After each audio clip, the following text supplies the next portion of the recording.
कहते हैं ना, नदी को रास्ता नहीं देखना पड़ता, वो खुद ब खुद अपना रास्ता बना लेती है।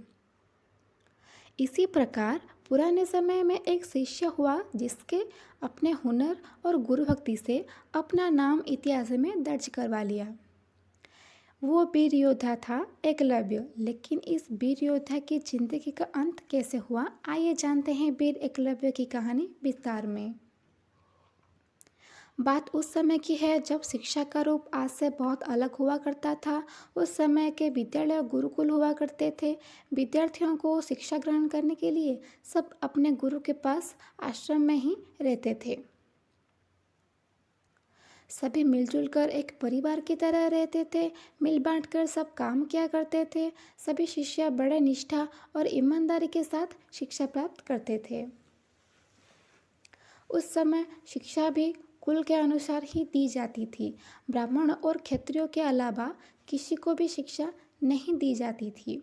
महाभारत काल में प्रयोग के तटवर्ती प्रदेश में सुदूर तक फैला हुआ एक राज्य शुंगबरपीर था। व्यतराज हिरण्यधनु उस आदिवासी इलाका के राजा वो महान योद्धा थे। गंगा के तट पर अवस्थित शुंगबेरपुर उसकी सुदृढ़ राजधानी थी। उस समय शुंगबेरपुर राज्य की शक्ति मगध, हस्तिनापुर, मथुरा, चौदी, चंदेरी आदि बड़े राज्यों से भी समकक्ष थी।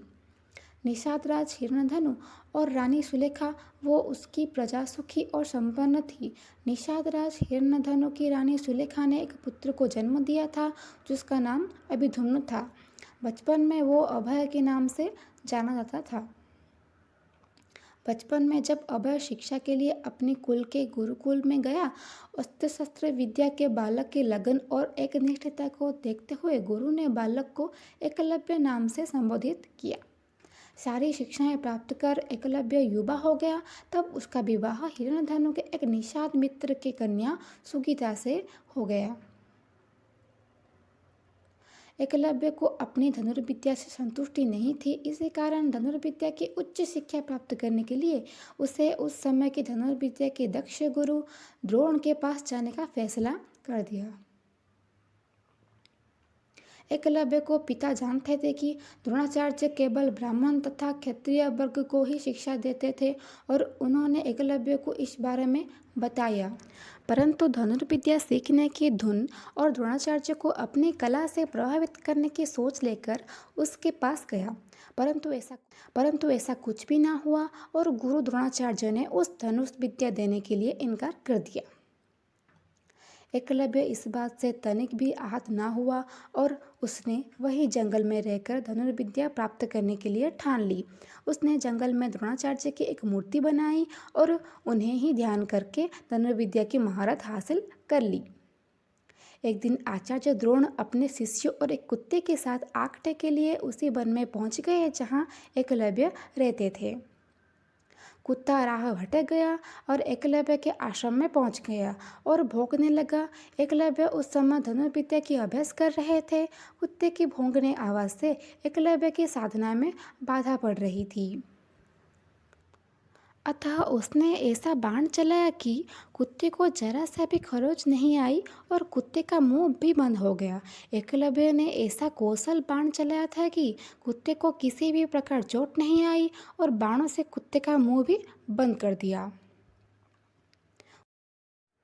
कुत्ता द्रोण के पास भागा। कुत्ता असहाय होकर गुरु द्रोण के पास जा पहुंचा। द्रोण और शिष्य ऐसी सर्वश्रेष्ठ धनुर्विद्या देखकर आश्चर्य हो पड़े। वे उस महान धनुर्धर को खोजते खोजते एकलव्य के आश्रम में पहुंचे और देखा कि एकलव्य ऐसे बाण चला रहा है कि जो कोई चोटी का योद्धा भी नहीं चला सकता। ये बात द्रोणाचार्य के लिए चिंता की विषय बन गई। उन्होंने एकलव्य के सामने उसके गुरु को बारे में जानने की जिज्ञासा दिखाई तो एकलव्य ने वो प्रतिमा दिखा दी।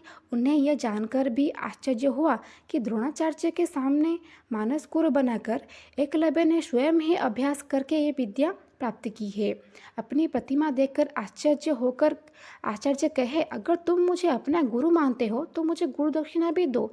एकलव्य ने अपने प्राण तक देने की बात कर दी। गुरु दक्षिणा में गुरु द्रोण ने अंगूठे की मांग की, जिससे कहीं एकलव्य सर्वश्रेष्ठ धनुर्धर ना बन जाए। अगर ऐसा हुआ तो अर्जुन को महान धनुर्धर बनाने का वचन झूठा हो जाएगा। एकलव्य ने बिना हिचकिचाहट अपना अंगूठा गुरु को अर्पित कर दिया। इसके बाद एकलव्य को छोड़कर सब चले गए। अब आप क्या सोचते हैं, आगे क्या हुआ होगा? ये जानने के लिए देखिए Eklavya part 2। Please like, share and subscribe stories for you. जय श्री कृष्णा।